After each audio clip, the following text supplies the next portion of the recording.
Good evening, everyone. Hope you all are doing great. I know everyone is celebrating the holidays, so we'll see what the turnout's like. Um, Good to see everyone. And yes, I'm actually glad we're able to get one out before Christmas as well. I have had a few people ask me if we're going to have one next week because I believe they said that next week Sunday's supposed to be, I think, Christmas Eve. It is Christmas Eve actually. So probably not. We'll probably take next week off so that I can bug the living piss out of my wife and friends and family um, before the actual holiday kicks into full swing.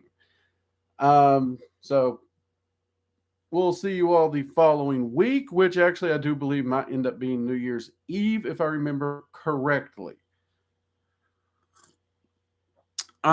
So I will be doing a live on New Year's Eve because really I don't do a lot on New Year's Eve until near midnight anyhow, so no big deal there. Pop Smoking Heathen, thank you for the super chat. We appreciate it. You'd like the weekly spell word? Yes, sure thing, mate. You got it. Also, everyone, if you like to support the channel, super chats, you can do that. It'll flash up. If you got a question, it's being missed. Sometimes we get busy in here. That'll flash it up too.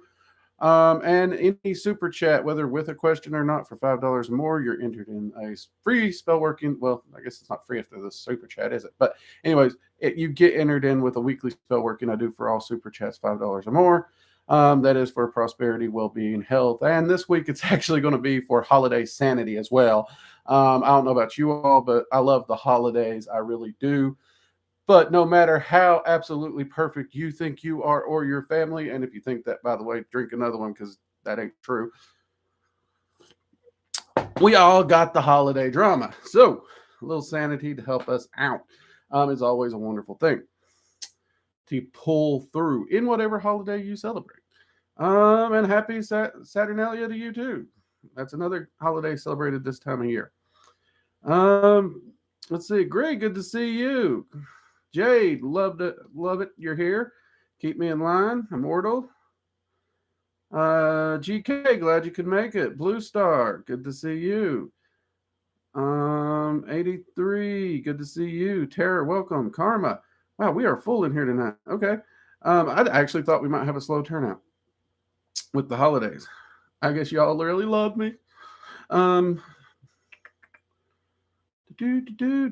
good to see you.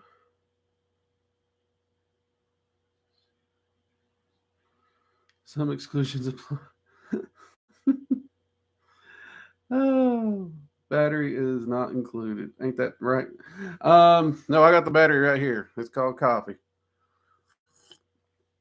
That is the battery. So we had a fantastic supporter only live stream this past Friday. We had a lot of fantastic questions. A lot of topics that, well, we can't talk about on the general live streams. That being said, if you are interested in supporting the channel, we are currently encouraging you to support over at the locals because of the tools there and because it is giving us the ability to do far, far more. And for those who are already over there, we thank you all so much for your support. It's a huge, huge help in getting the message out and doing the work that we're wanting to do. Let's see. Other than that, I think we got all the things. I did share all the links. I had someone ask if I could put the links up earlier in the chat. I did do that. They are there, but also I will remind everybody links for the locals community, the school, our general website. They're always going to be right there in the about section of every video we post. So just click a video and boom, you're there. Now the locals, that's going to give you supporter only content, videos, supporter only live streams, supporter only live workshops, early access to classes and courses when they come out. And that's just what we got now. We're going to be rolling more stuff out in the future. So keep an eye on those things.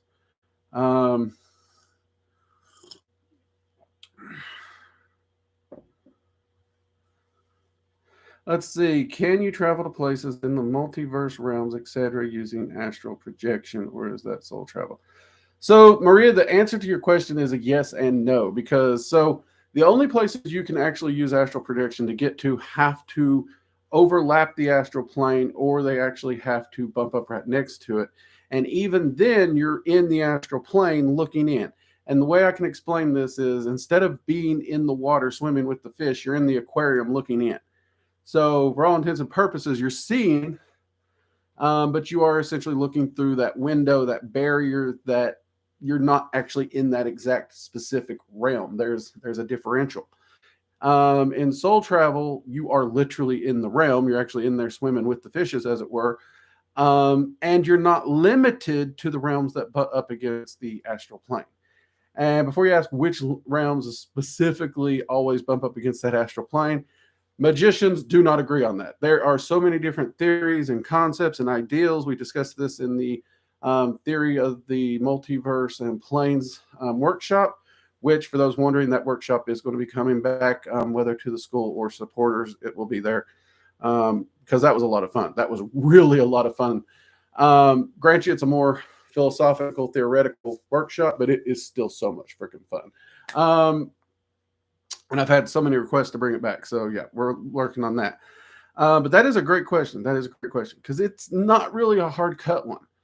But for astral projection, you have to have the astral plane. So you can't move from the astral specifically into something else, because that astral projection requires that astral, if that makes sense, Maria. And so there are some minor limitations.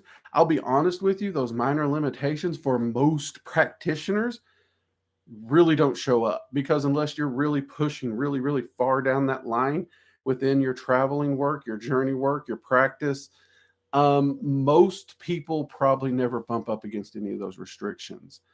The tangibility of the realm, the reality, and feeling like it's not as real as what we'd think the physical realm is, there is a certain limitation that can get to also, because again, you're looking through that window or that barrier, as it were. But that just depends on how much of a perfectionist you're trying to be. But like I said, most people probably won't ever notice it. And even if they do, the work they're wanting to do, it's not really going to affect. So it really depends on that in some respects. But I hope that makes some difference. Or not some difference. I hope that makes some sense. I need more coffee. Back to coffee. All right. Where were we? How are you? I am doing freaking fantastic. We've been juggling a little holiday drama, but all in all, I gotta say I'm doing freaking fantastic. I've enjoyed the holidays. Me and the wife are doing well. I think we're planning on doing like a driving around to see some Christmas lights. I think that's on the to-do list for later this coming week, I think. Because even just here in our neighborhood, we got some beautiful Christmas lights that I've been enjoying. I did sit down and watch some Christmas movies for me. I officially sat down and watched Die Hard. Hans Gruber has fallen off Nakatomi, so it is officially the holidays in my house. Also watched National Lampoons, because honestly, seriously, if it comes to relatable holiday life, seriously, for me, that's it. You can't escape family drama. It's always going to be there. But you make the best of it, right? Even if that's over the top. But yeah, I'm doing pretty good.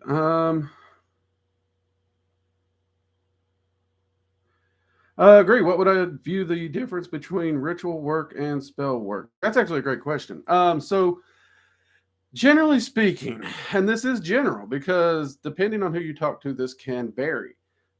Spell work can be done quickly. It doesn't require a lot. It's usually you can put some stuff together, you can throw some energy in it or throw some energy out, and it's going to be done. Now, some people would put that, even like a quick candle spell of addressing the candle, charging the candle, lighting the candle, they'd say that's a form of ritual. And if you look at the very specific definition of a ritual process, it is just like your morning ritual, getting up, brushing your teeth, showering. It's a process. So you could say spell work is ritual work. You could. That's fine. The dividing line for most magicians, and this includes me, just so we're clear, is that ritual work is a much larger thing than just simple spell work. So for me, when I'm doing actual ritual or ritual work, I'm setting the space, whether it be with the Dragon's Flame ritual, the hailing ritual, and I will set the space. I will call in the energies I'm working with. I will charge the space. I'm holding that space for a long period of time, and I'm using this excess ritual and this specially constructed space um, for much, much more powerful, focused spell work and or multiple workings. I will actually do multiple spell workings in that space at one time before I close it out. So it's a much larger, more complex process that allows you to come in, focus, and even bring in more energy. That is what most magicians would separate them as. Then you have magicians who separate it as spell work is seeking a change or a manifestation, where ritual work is more spiritual communion, connection with an entity or divinity. They would view that more in that light, and more self work on self through meditation, energy work, working with entities. And that's fair too, because that would also be a form of ritual. So it really depends on the mage traditions they follow. And even outside traditions, we got to look at our individuals because we are individuals. And if you actually look down at the hard letter of the words of what these mean, then you got to ask yourself, how does that how do you see that? How does that affect your practice? How do you apply that to your practice? What's that mean to you? And those are important questions every magician needs to know.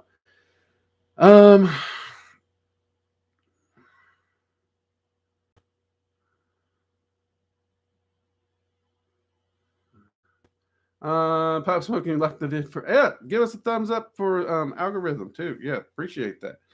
That is true. Link to locals, please. There it is. And again, all the links are also below every video we post, so you can find them. The locals link would be in the more recent ones, but if you pick a video that's in the last month, you'll find the locals link. So,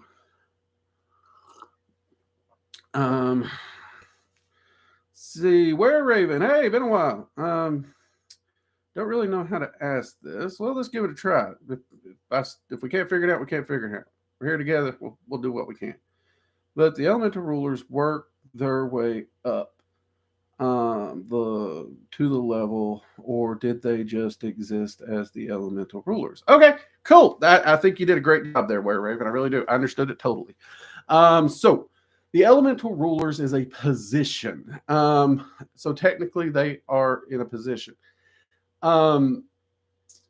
Those positions have changed over a few times that I'm aware. I do not have an exact number. My apologies on that. I do know that none of the current rulers are the original rulers that held those positions, whether it be due to retirement and or untimely death. So yeah, that they weren't. It's not like a position where they always were. And weirdly, if you actually look in most pantheons, this actually comes up to be the truth. There's very few entities that we look to that just always were. You see this in most mythologies, in all truth. Even within Norse mythology, Odin is credited with the creation of our world and the creation of mankind. Well, him and his brothers. But you also see in that mythology, Odin didn't always exist. So there was things before Odin. You see this also similar in, once it's Greek mythology, for sure. So you do see this in a lot of mythologies. Now, there are certain mythologies or religions where they want to take and place, because there's always the religious bicker over who's got it right, which honestly, y'all know I toss that out. But that being said, it's a position. I would say, unless something bad happens, none of us will ever live long enough to see that position change, which is kind of cool because I like them. And I'd hate to see anything happen to them.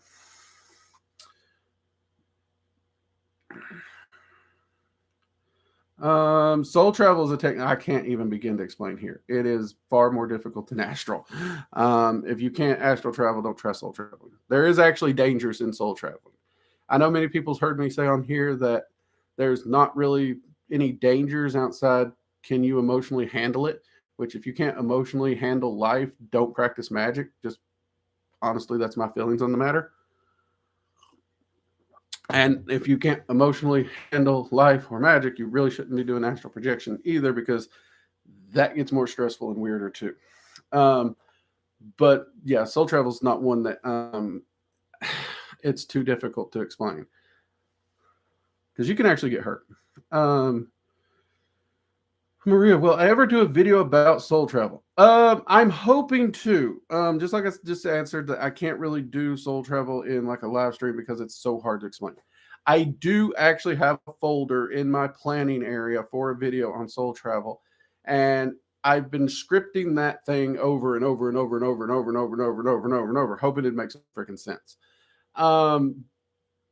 I've also got an outline for a journey work and soul travel course at the school, and I'm running into the same problem there because, like the evocation course we just did, there's so many things that are one-on-one teaching that I talk and directly interact with the student to adjust, critique, and help them to achieve their goals, because it is such a complex thing that I have yet to figure out how I'm going to shoot this in a video course format. That being said, someone, I can't remember if it was Bornoldus or Jade, kicked out the concept of potentially doing a live workshops to do it, where we sit down for an hour or two during the workshop and talk through some of the processes, and maybe level actually, more than workshop, like actually part 1, part 2, part 3.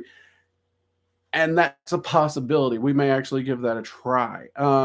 Truth be told, I'm actually considering testing it in the supporter area, because before I release it to a public thing, let the public come in and start doing this, it's like, where could I test this? And I have so many supporters that I think are interested. I think using the supporter only area as a testing ground for, will this technique work if it transitions into a live class or something, might be the way to go. But it is my hope. It is something I'm working on. It is something that is important to me. It's also something that I haven't cracked the code on how to put it on film yet. I'm trying. I really am.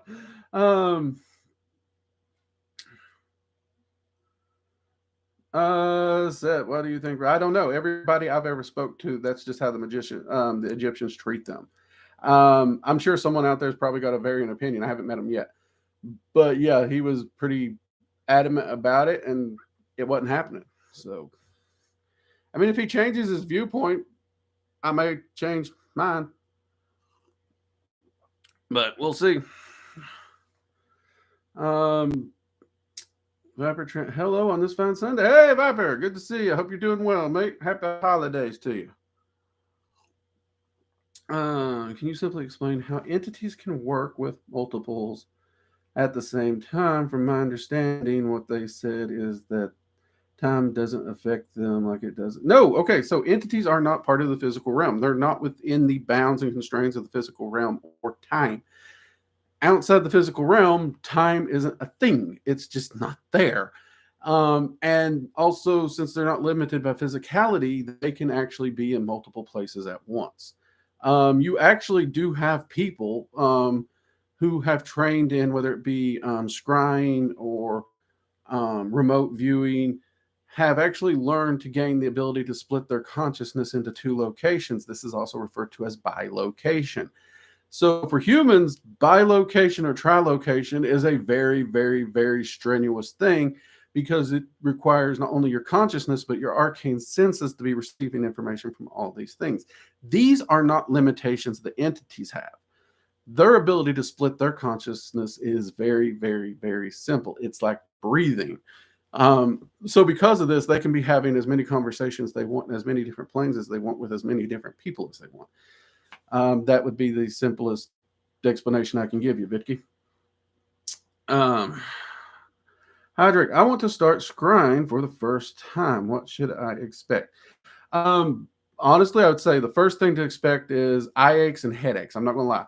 So I love scrying. Y'all know it's my thing. I actually had a student recently who I do work with directly, and they're wanting to pick up scrying.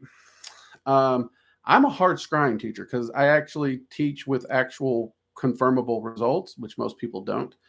But that being said, when you pick up your mirror or whatever you're going to use and you have to relax your eyes and you have to gaze at it, you also can't blink, because if you blink, that distracts the scrying sight and can break the scry.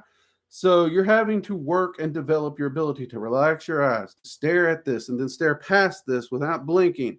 And that's really tiring and straining to the eyes. And it can result in headaches. And when I say a headache, what I mean is, like, have you ever like rolled your eyes truly back and tried to look up, that kind of tension that your eyes gets, and if you hold it, it can give a headache? Some people, honestly, they can roll their eyes, no issues. Usually it's teenagers. Sorry, joke. But that same staring, unblinking kind of strain on your eyes, you can expect that. It's hard. A lot of people have a very, very hard time getting past it. And honestly, it takes time and training to get past. It really does. So I would highly recommend getting you some good eye drops, all natural, safe tier style eye drops. Those really help, because you can put them in before the scry and after. Or, well, I usually prefer to put them in after, is what I would do. But once you actually get your scrying going, you need to start working on your accuracy with that. And it's a long road. You got to find a way to get your accuracy up and get it confirmable. Sometimes that's easiest with a friend. Sometimes there's things you can do, scrying environments and going to check them. If any of you purchased the evocation course, for example, I did a scrying session in there to show how I trained scrying during the astral evocation section, where we were talking about using a scrying device. And in that, I actually scried a local park that was where we was living at the time. And I found things that were specifically out of place, because it was a park I visited, and I was looking for things specifically out of place. I then literally cut the film. Me and the wife went out there, and she filmed me walking the park, checking the exact spots, which I had already said what I saw out of place when I was on the film. And we found them. One of the items wasn't there. Was it picked up before I got there, or was it never there? I don't know. So I don't count that one, because if I make the excuse that, well, someone picked it up, that's hearsay. I don't like hearsay. However, one of the items was specifically there, and I was able to find that and prove that. So that's a provable scry. And those are kind of some of the things I do. Hope that helps.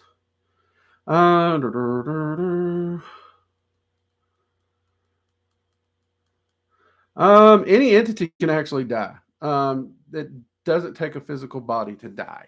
So if an entity without a body dies, they can still die. They can still be harmed. That's why soul travel is genuinely dangerous, because when you soul travel, you're stepping out entirely as if you were an entity, and you are just as vulnerable as they are, only you probably aren't as skilled at keeping yourself safe. And if you look at, say, my Rogue Dragon video, that's a good example of one of the things where you do see dragons dying. You also see many other entities through mythology show the ability to die, whether it's Greek mythology, Norse mythology. Death is something that happens to entities. Even our soul at ascent, when we ascend, our soul becomes essentially an entity. We're still a soul. People may say you go from being a soul to an entity, but you're still the same freaking thing. And you can still die. And soul death is perhaps one of the most tragic events in the multiverse, in all truth.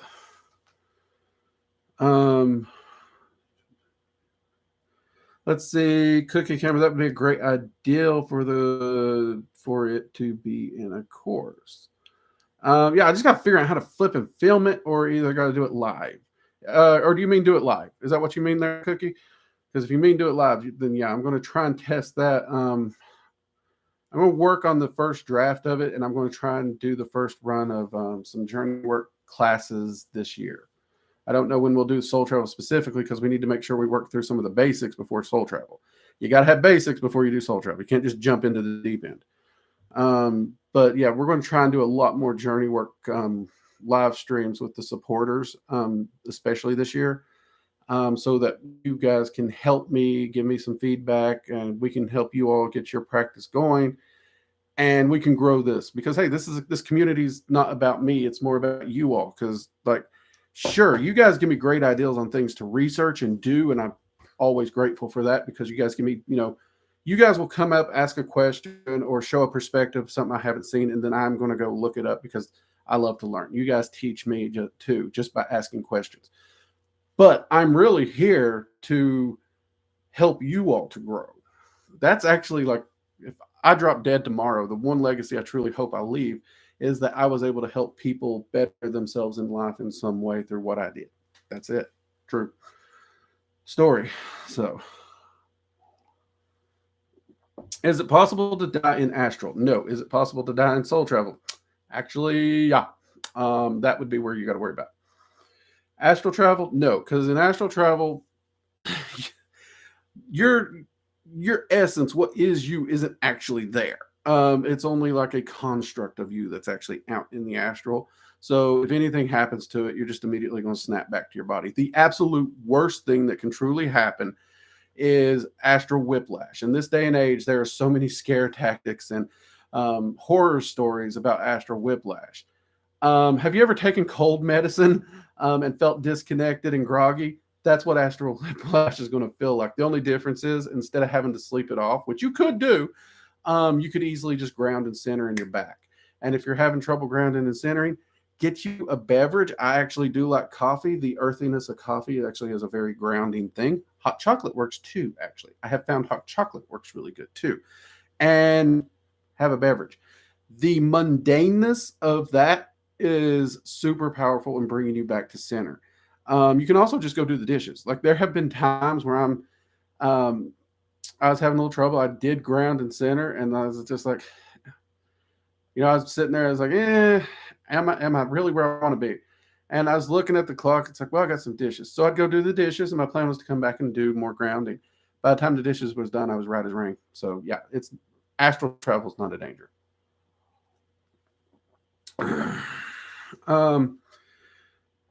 Whoa, we jumped.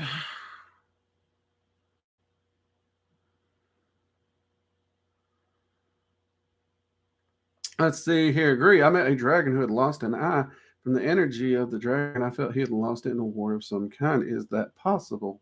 Oh yeah. The dragons have taken part in several multiversal battles, if you will, and even to this day, there's still battles they fight.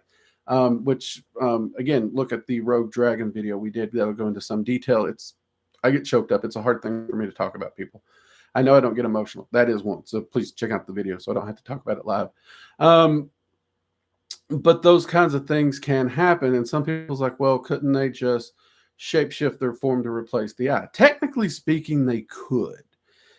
But you also got to understand that when you damage the soul, you put a mark on it and a scar upon the soul. So the scar is there, even if it's not visually there. But dragons also wear their battle wounds with pride and honor. So it's not something they would actually particularly hide. The only time they would hide it is, and I have seen this, is when a dragon would approach a small child or something, or perhaps somebody who's an adult, but mentally they're a child. They will hide the disfigurement for comfort reasons to help that individual as opposed to anything. But outside that, those scenarios, they'll wear it with pride, which I'm totally down with. I think it's pretty cool. I got a lot of scars. I do wear them with pride. I know a lot of people who's out there fighting, whether their hair's thinning or whatnot. You know what? I shaved mine off before it even thinned. I got a crap ton of gray, but I don't know if y'all can tell, especially on the sides, you can tell there's enough dark hair. But I've let it. I'm way overdue for a haircut, and I'm noticing that even though I had hair when I shaved it, I think it's starting to thin out Bruce Willis style up here. I'll be honest, I don't mind it. I wear it.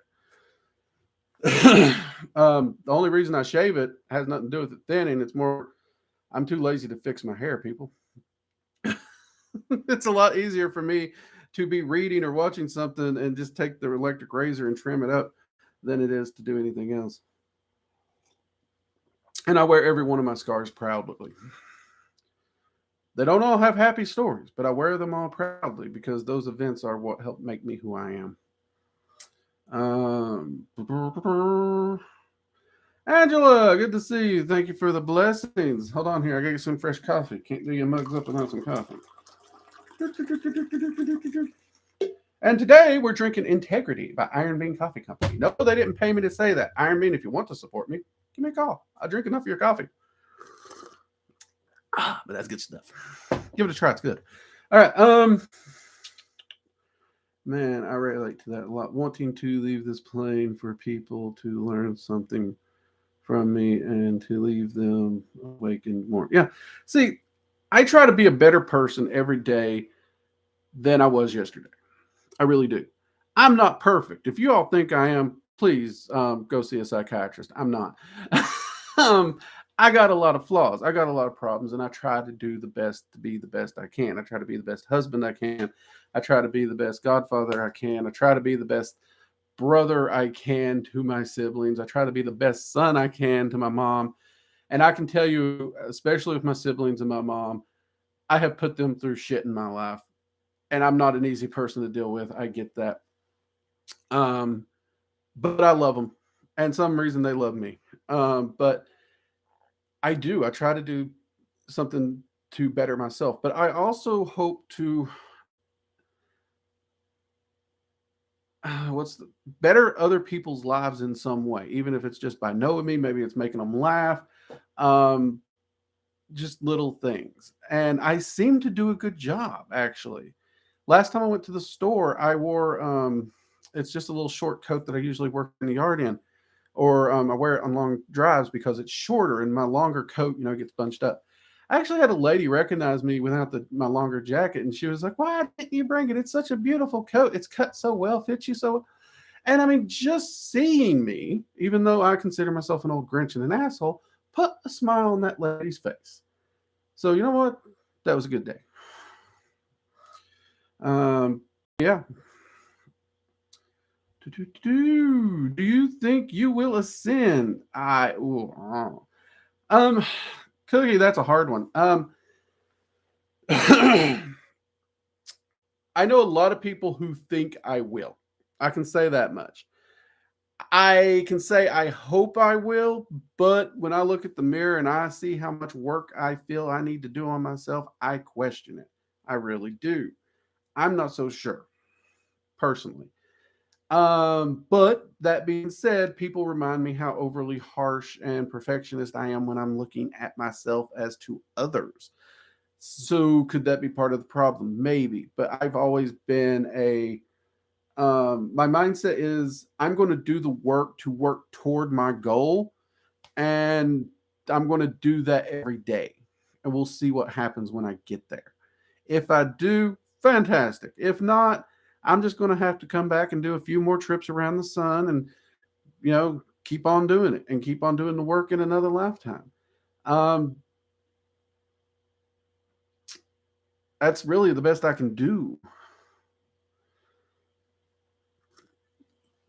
Scar means you lived through something a bit. Wild scars are cool. Yeah, there you go, Angela. Absolutely. I don't want to leave a handsome corpse. I want them to look at my casket and be like, damn, that boy lived. That's what I want. Recently got a haircut. LOL. It startled to look like a little ragamuffin. Yeah. My wife's laughing at me because I'm like, I need a haircut. And she looks over and it's like, you still look bald. It's like, well, I can feel it. That's what matters. I will say this much. This is funny little fact. Okay. This is pointless, but funny. This gives you a little insight to the mind of Drake. Some people have asked me why, even if it gets this long, it's going to be harder to trim it back up. It's going to take longer. Why I don't just let it grow at that point. I have found an unforeseen benefit of shaving my hair, and I freaking love it, and I ain't giving it up. And that's when my hair starts to grow, like a few hours after I shave it, because my hair grows so fast. It is like Velcro, and it helps hold my hats on even in high wind. Whereas when my hair grows out, my hats would blow off. They no longer blow off because of the Velcro effect of my hair growing back. So I'll probably never grow my hair back just because I enjoy having the ability to hold my hats on like that. Um, so yeah.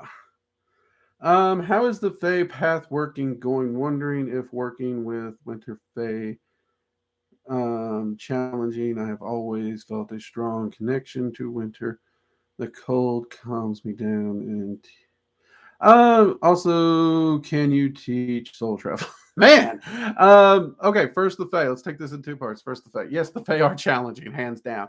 The path workings are the winter path workings coming better than the summer path working. I was working with an individual who was supposed to be helping me with the summer path working, and they dropped the ball. So I am at least a year behind on the summer path working at the minimum. I apologize. The winter one is coming along better. I've currently been working with the winter court and coming up on the end of that because we know the courts flip at the solstice. So, hey, the solstice is right around the corner. I do not have a release date because I do not have a record date. I am literally, after the solstice, going to be compiling all my notes that I've been working with the winter court on this particular year. This year has been absolutely crazy. I've had so many projects going. After those notes are compiled, I'll know where my standing is. I feel it's going good, though. That's the best update I can give. As to the soul travel thing, yes, I am planning on doing something. I'm wanting to actually, over at the locals, for the supporters on support-only live streams, we sometimes do workshops and courses. Since I don't know how to film a journey work or soul travel course just yet, I'm going to start teaching some live things over there and work on my technique a little bit. So if you're interested in learning, consider supporting us over at Locals as a supporter, because those are one of the priorities of this year that I'm wanting to do. We have a rune magic workshop coming up that a lot of people's requested. We're wanting to revisit the Theory of the Planes workshop. That one may or may not be on the school. Don't know. But you will be seeing the journey work workshops at supporters before anywhere else, because those are classes I usually teach one-on-one. I have direct feedback. I can actually work with the person directly, energetically, and everything. And I've never taught it without that. And there's a lot of problem solving I got to do. But yes, it is something that is very much on the to-do list, and I am working on. And actually, we should be seeing at least the test workshops at the supporters area this year.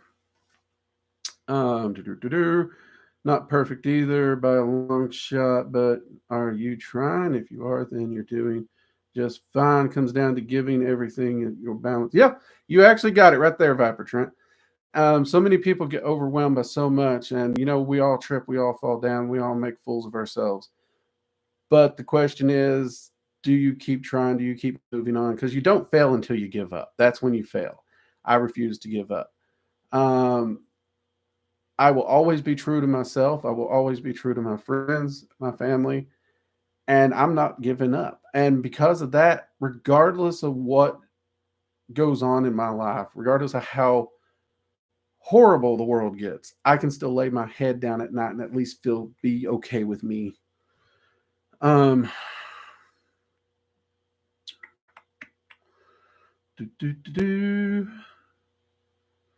Let's see. How long should I work with Terrafauna before reaching out to Unali? If you've worked with, if you're in the 101 course, if you've completed Terrafauna's section, you're good to go. Outside the 101 course, honestly, Unali, like I mentioned in the video, she's one of those dragons that you do get more out of working with her if you've worked with the ruler. That's true. But you can still work with her without going through the ruler. She's one of the few dragons that has that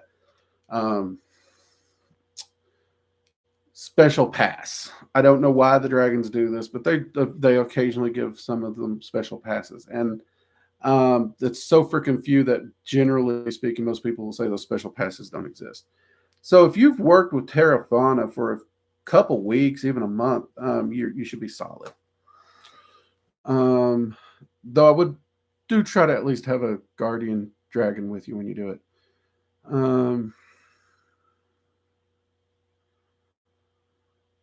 What do I mean? Entities can die. What happens? Depends on the style of death. There's a few different styles of death, and it depends on certain things. So, for example, if you look at Norse mythology, Balder, the god Balder, dies and he goes to Helheim. And even Odin does not have the power to save him. Death is just a factor. Even in that mythology, the gods maintain their immortality through golden apples. It's not like they just no longer age. So there is actually kind of a time period, even though it's outside what we know as time, apparently for them, which we see in dragons as well. Dragons do age. And you see this also in the Greeks because you have children and that grow up into be gods. So, that whole growth is there, as is death in both mythologies. Now, in some cases, they will have an afterlife in which they go to, like Helheim. But they can also be destroyed to the point of non-existence. That is far harder to do because essentially you would have to follow them into death itself and erase them there. But it would be, in theory, a probability that could happen. And that is what would be more referred to as a soul death. And if soul death happens, not only do you cease to exist, but the effect you had on the multiverse is actually thought to be erased. And either way, that's a tragic concept because there's no reincarnation, there's no coming back. That's it. It's just you end. Everything you are is gone. Let's see. Hey, Alex, thank you very much. Mugs up to you. And yes, I would support if I have a link. The link for the locals should be below the video. And nope, Jade put it there. So you will find the locals Working Dragon Mystic layer there. Give us a support there. We have a lot of content over there that we're already, and we're adding more constantly for supporters. So thank you for that, Alex. And thank you for the super chat. Mugs up to you.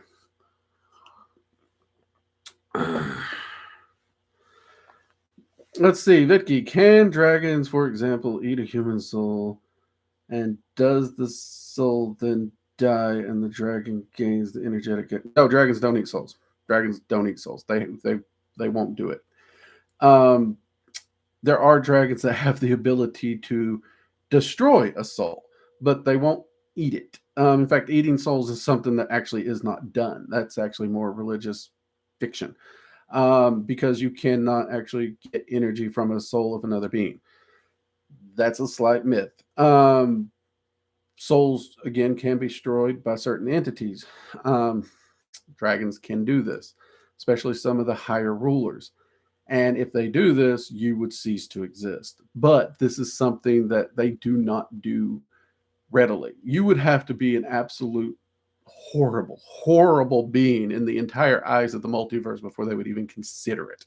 And even then, they would weigh it so heavily that it's redonkulous.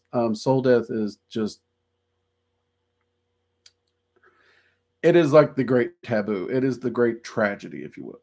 So it's not something that is joked about. It's not something that is used as a mild threat. It's not even used as a threat. It is something that is to be avoided at all costs.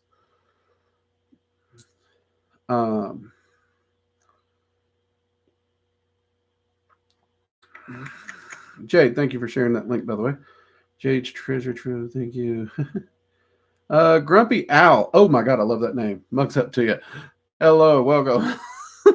I love that name. Someone actually, when I was trying to think of a name for my channel, they actually suggested Grumpy Dragon. I'm not gonna lie. It was tempting. Dragons love tacos. Yes, we all love tacos. Tacos are amazing. Okay.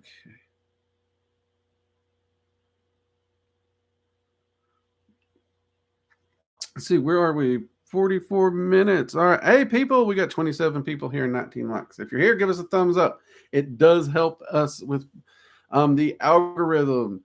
And YouTube is always updating their algorithm and changes in policies, so we need all the help we can get. We are a small channel in comparison to, well, a lot of channels, honestly. So yeah, give us that thumbs up. Also, you know what? I've said this over at the supporter community, but I will go and say it here. We do have a goal of hitting 50 supporters over there, specifically on locals. So if you are supporting us here on YouTube or over at Patreon, both YouTube and Patreon has not been letting us post certain things, which kind of irks me. And actually Patreon has stopped letting us do freaking anything. So if you would consider moving your support over there, you don't have to, but consider it, because we are trying to hit that goal, because it unlocks more tools to allow us to do more for the community. And that would be amazing.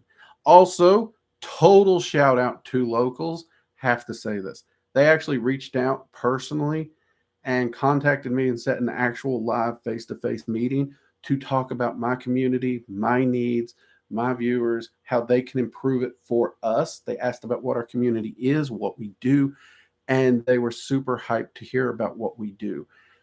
I have never had the personal touch like that from a particular platform of any kind in all the years I've been doing this. So to me, that was super amazing and heartwarming. So absolute shout out to them for doing that.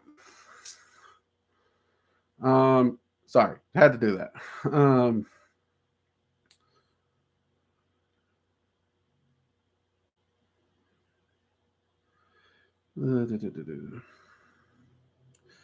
It's on a t-shirt, says my spirit animal. Okay.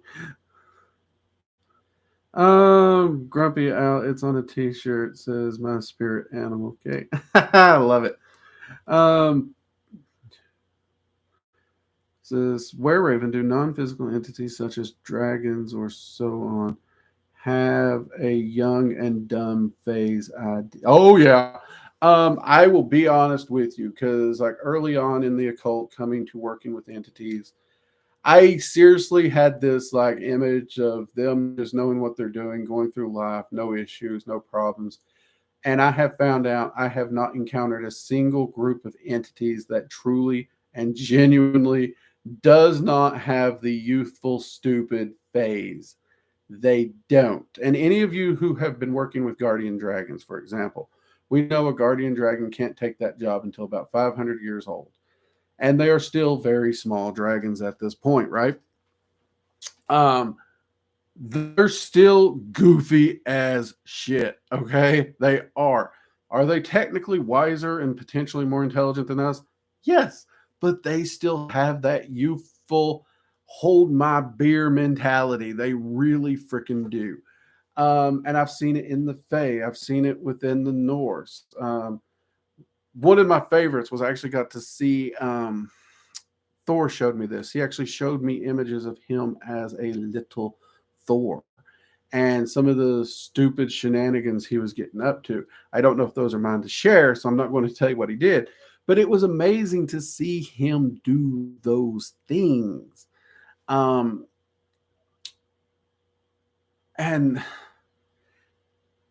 for me, at least, I like the fact that, to me, that makes entities more relatable. Personally speaking, to me, that just makes them far more relatable. But yeah, they do it.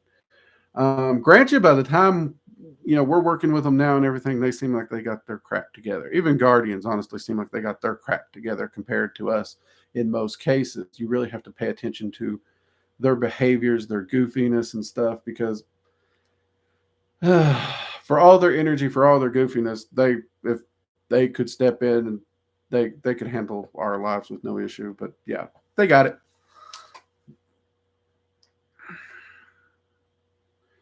Let's see. I think the ideal of dragons eating us wouldn't make sense. It'd be like trying to get nutrition out of a tic-tac-toe or tic-tac. You might have a valid point there. You might actually have a valid point.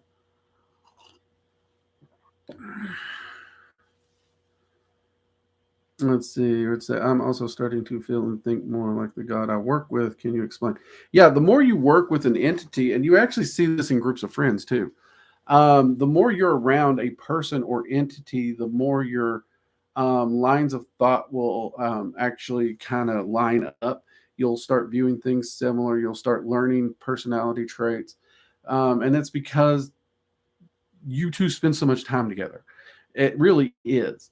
And if you're doing invocation, for example, you're actually taking that energy in, and that can leave an energy imprint for good or bad. Um, and there's no entity that's 100% either way. You can't say this entity is always going to be a good result. There's no entity that does that. Um, but that energetic alignment will do it. This is actually why a lot of professionals and investors say only keep friends with successful people, and that's because that mindset, the ideals and goals of those people will align with you. And people have this tendency to bring people down as opposed to lift people up. And if you have a goal, you don't want to hang out with people that don't align with your goals and your mindset and who you are, generally speaking, or at least the majority of the time. That mentality can also apply within the metaphysical realm, and some would even say more so, because you're more directly impacted by the fact that you're working with them energetically directly. The physical realm still has a slight buffer, but those effects are still there, yes. And it's something that I'm always keenly aware of, and I pay attention when I'm working with certain entities, because I will say, as much as I love working with them and they love working with me, there are aspects of their personality that can become problematic or distracting in my life. So I try to balance it by working with them and another entity to balance off those aspects. But it is something that happens. Let's see. What was thinking to asking random.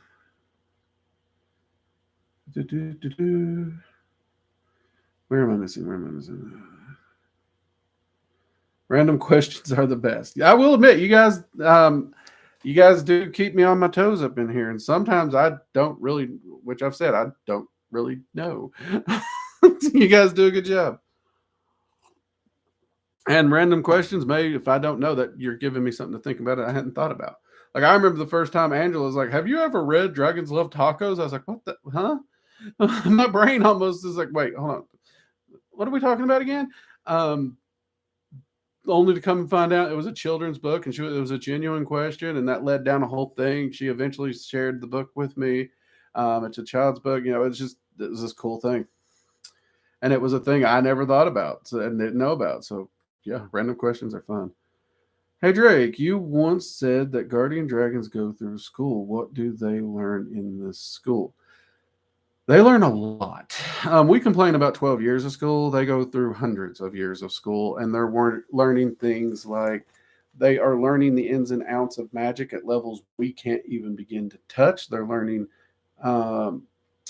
multiple location practices. They're learning soul travel. They're learning astral travel. They're learning about the balance, maintaining the balance. They're learning about all the different elements, the way those currents interact. They're learning about different forms of entities across the multiverse. They're learning about different groups of entities, the rules and laws and traditions of all those groups. By the time a dragon comes out of school to go and work within the elements for the very first time, it needs to have a full functioning, working understanding of all the multiverse, its energies, and those that live in it. Seriously, I mean, it's insane. So, I mean, you couldn't really narrow it down to just a checklist because there's too much. I mean, you couldn't learn what they learned in 100 human lifetimes.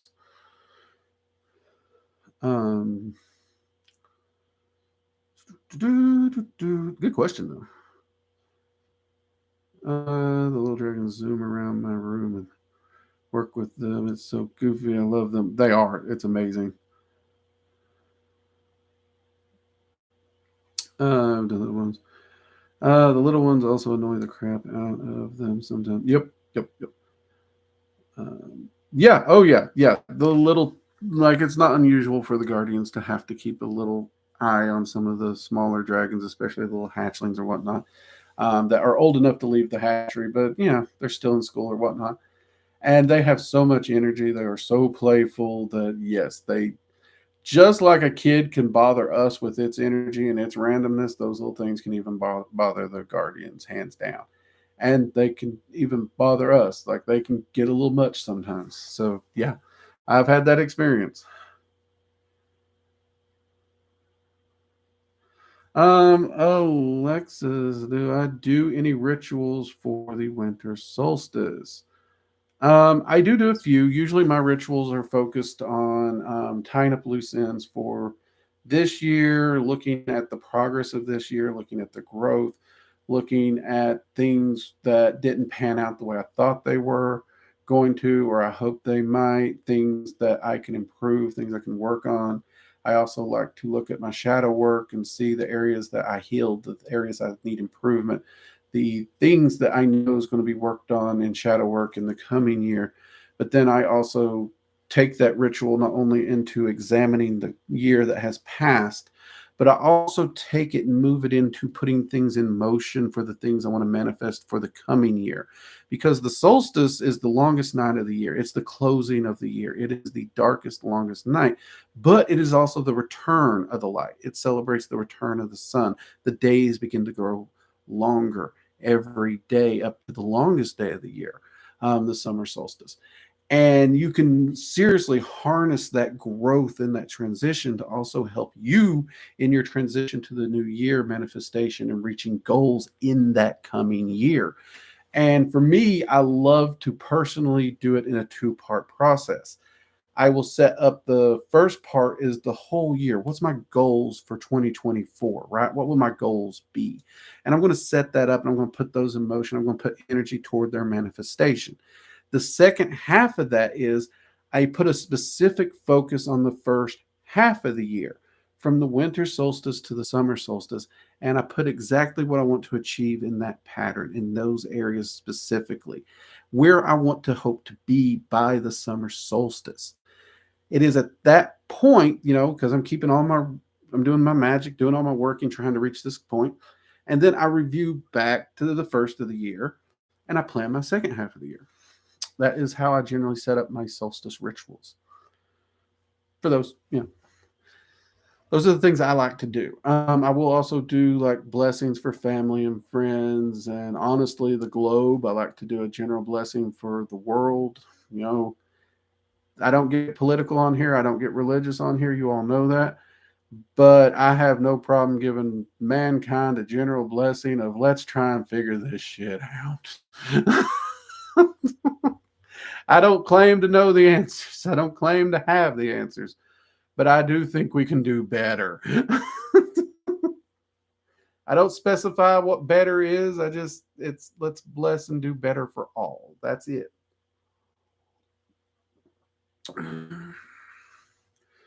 Hope that answers your question a little there. We are getting up on time, no problem. Violet Star, take care. Have a wonderful night. Can I ask the fire ruler if he inspired? I will try to remember that, Angela. I think you've asked me to remember that, and I have not done a good job at remembering that. You have my apologies. But I will try to remember.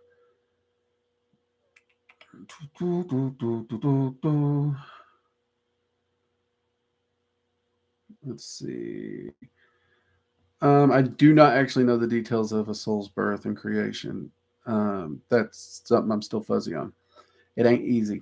It ain't common. That much I do know. Could you do a video on magical vocabulary? I've been doing a vocab page, but because of different definitions, it's hard. So I wanted to know if you could do a video, have a good video idea. One thing I would say is check out our we did a live stream on science versus magic. I do cover certain terms, how they're misused in the occult, in that video specifically. But yes, I actually do want to do a video on it. We've had some people even ask for like a vocabulary document that we might post somewhere publicly that you could reference. And that's something we're looking at. We're going to start putting together and have some place where we can have it accessible to you all. And I can't say like we're going to post a document that is the end all be all vocabulary.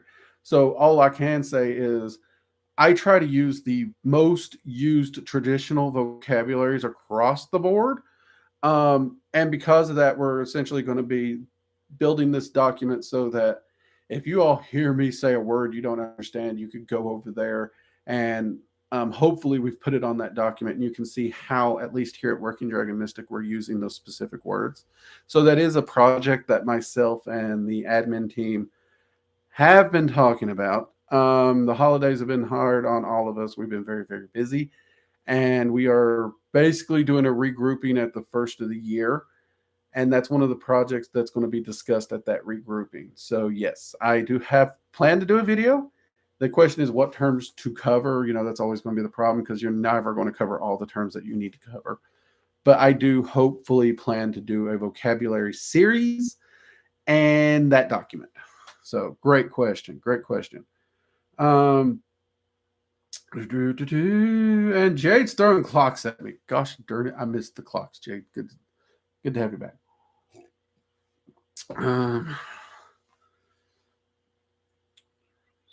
Angela, I bless everyone with shelter from the storm, food in their stomachs, lots of coffee and protection. Yes, you did. That's actually a really good blessing. It really freaking is. One thought on what you are most surprised about dragons. Honestly, it's how freaking gentle this primal, massive engine of destruction can be. Because they are very primal entities. They really don't do things in small ways. They don't. Like the smallest change they usually put forth is like Godzilla tearing through a city. They don't do small.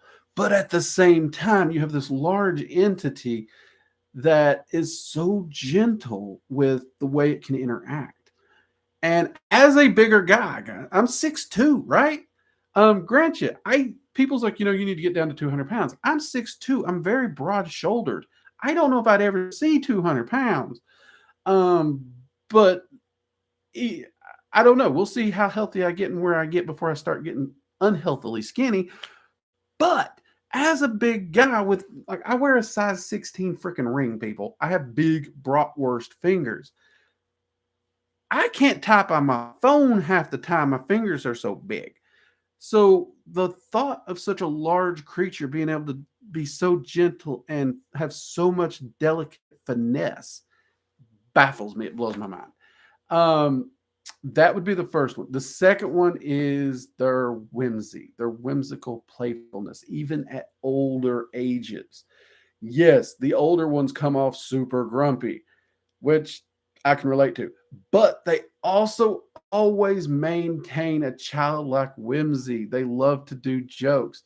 Is it the same energetic chaos that we see from the younger ones? No, but they still maintain that childlike whimsy that I just love. And that honestly is a goal for me. No matter how old and crotchety I may become, I hope to gods I never lose my sense of humor. I hope I always am playing practical jokes on my friends and loved ones and laughing at fart jokes or whatever it may be, or dad jokes or bad puns. I never want to lose that whimsy. And I never want to lose that awe. Like if you walk outside on a clear night and there's a big freaking full moon or no moon and you just see the starscape spread out, I never want to look up at that and not be like, that's freaking gorgeous. I never want to do that. I never want to reach that point. Same thing with the woods or the ocean. So the fact that these entities have lived so long are so primal and can and are so destructive at their core, that whimsy, that delicate, that love of life and creation, it's something that honestly, it's something I aspire to. And I hope, like I said, I hope to never lose my sense of humor or anything. I hope I can live up to that somewhat. Great question. All right, people, I'm going to have to get ready to wrap up here.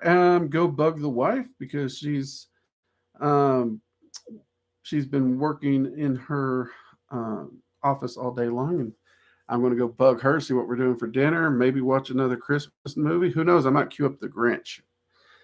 Yeah. Or might queue up some paranormal shows and see how those go.